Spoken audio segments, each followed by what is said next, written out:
Break dance. Go, go, go, go. Oh yeah. Before Joji would find fame on YouTube as a number of different comedic characters, including Filthy Frank, Chin Chin, and Pink Guy.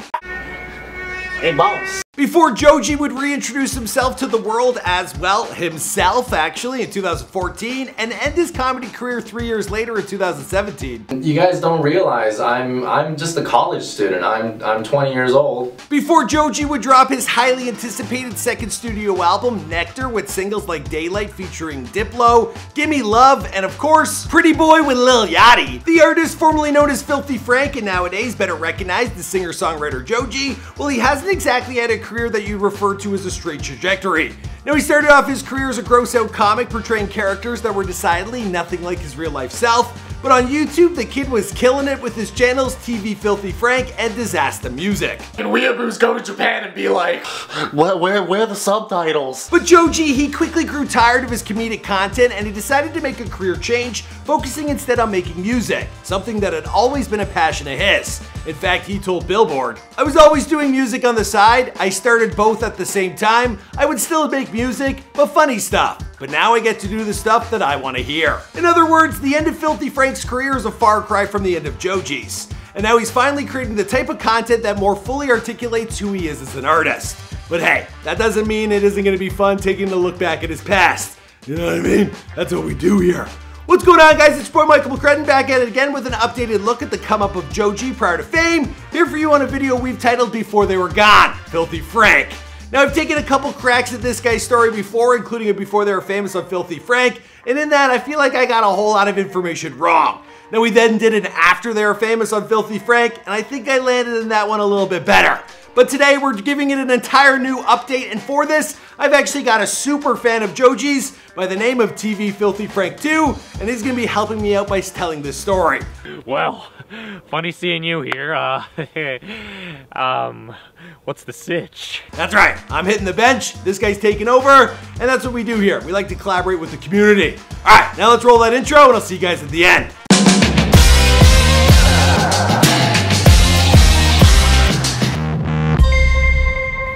Be sure to subscribe and hit that bell. Boom! That's it! Take a look at my pimp stick. What? That's not fair, come on! Joji was born George Miller in Osaka, Japan on September 18, 1992. Now there's been a lot of confusion about whether or not this is when and where he was born, because my man is mad private. But his official iTunes bio lists this date and city, so I'm pretty sure we finally nailed this little tidbit of information down. George is half Japanese and half Australian. He grew up in Kobe, Japan, where he spoke Japanese fluently. Well, I grew up in Japan. Spent a lot of time there just catching shit in like rice fields and like just squatting in front of, you know, convenience stores. It is always good time for squat. George started messing around with YouTube when he was a little boy, as a means to launch his music career. This is evident in the name of the channel, DizastaMusic, which he created in June of 2008. And the first video he put up on there was this one. Lil Jon falls off a table. About a dozen or so other comedic-based videos would follow before George would take a break. Then, 2 years later, was the debut of Filthy Frank. I'd like to share with you a little story. I tend to have explosive diarrhea, like it just flies all over the place. So I sat down to take a, of course, diarrhea just exploded all over the place. I mean, it was basically. I noticed there was no toilet paper left. Basically, Filthy Frank is the anti-YouTube host. He's the embodiment of everything that a person shouldn't be. How much for the girl? No, not the 12-year-old, yeah. In an age where TV shows like South Park, Family Guy were at peak popularity, the Filthy Frank show felt like a logical next step as far as shock humor. My dick gets bigger, 'cause I'm a crazy. And Frank wasn't alone. Over the next few years, George would go on to create a plethora of new characters like Pink Guy, Salamander Man, Safari Man, Chin Chin, and a whole lot more. Oh God!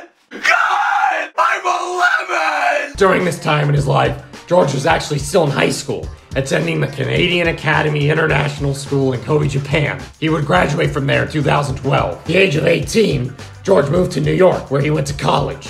There, he would continue to grow his channel and increase his fan base around the world. Are you guys serious? I mean, what part of serious video don't you guys understand? You guys are just a bunch of dicks all the time.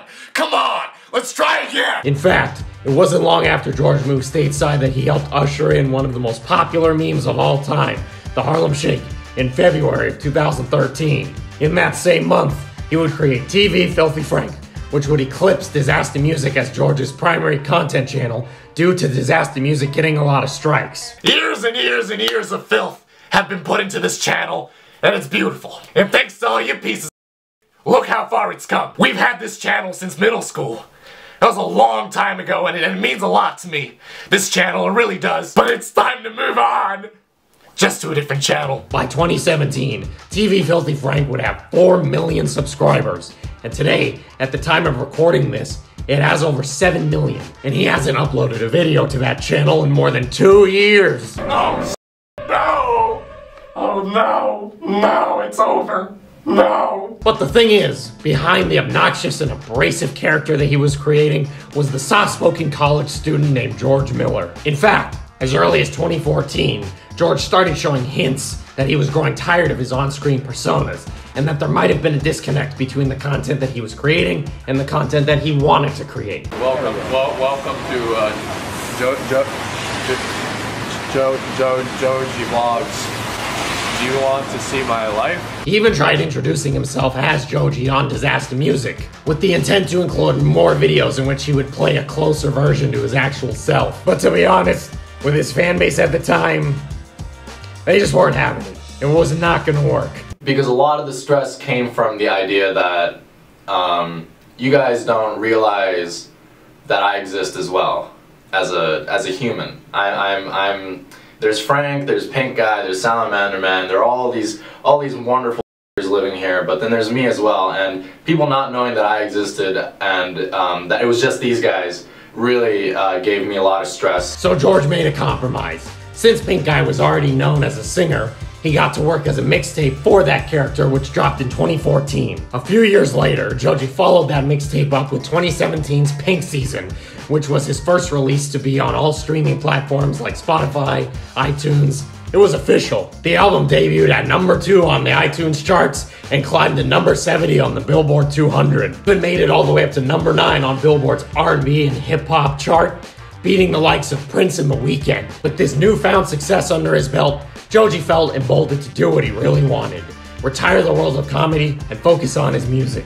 I was doing funny music, funny stuff at the beginning, you know, and then, you know, it started rising on YouTube and like other stuff, and then, you know, people were telling me to make the jump. Speaking with Billboard at the time, Joji said, "Now I get to do stuff that I want to hear. Joji isn't a character like Filthy Frank and Pink Guy. I guess that's the difference. Joji is just me." After coming to this decision, Joji would become George's primary focus in late 2017, and from that point forward, he would never mix the two worlds together again.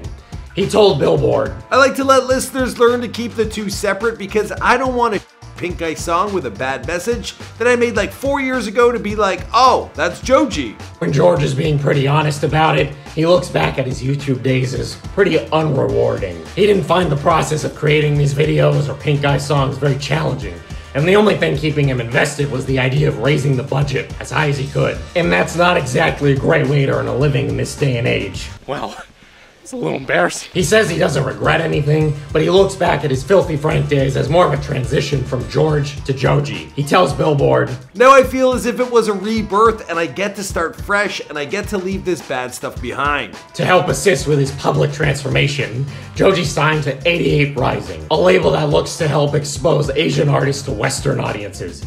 They helped him release his debut EP, In Tongues, with hits like Will He, Window, and Demons. Aesthetically, I don't mind what Joji is going for here, but there's not a whole lot to it beyond its moody vibe. He followed that up with the release of his first studio album, Ballads 1, in 2018, which would break barriers by making Joji the first Asian-born artist to top the Billboard, R&B, and hip-hop charts. Feeling a strong 5 to a light 6 on this thing. Suddenly, Joji wasn't an outsider anymore. He was in the mainstream. But in case you guys are worried that George has completely forgot about his comedic beginnings, don't worry, he hasn't. Before concluding his interview with Billboard, he let them know that he was considering making an extremely unique kind of song. I want to make a whole song out of farts, but you can't tell that it's farts. And it'll actually be a good song. I'll throw you off too. I'll put farts in other songs and you just won't know. So for all of you fans of George's early work, don't give up hope yet. There's always a way to get the best of both worlds. It just takes time to find the right balance. As for the rest of this video, well, I think we'll just end it here. After all, this is before they were famous. What did you guys think of this updated look at Joji's come up? Is there anything I missed? Let Step Papa know in the comments. And make sure to follow these guys on Instagram at Before They Were Famous. We'll see you guys in the next video.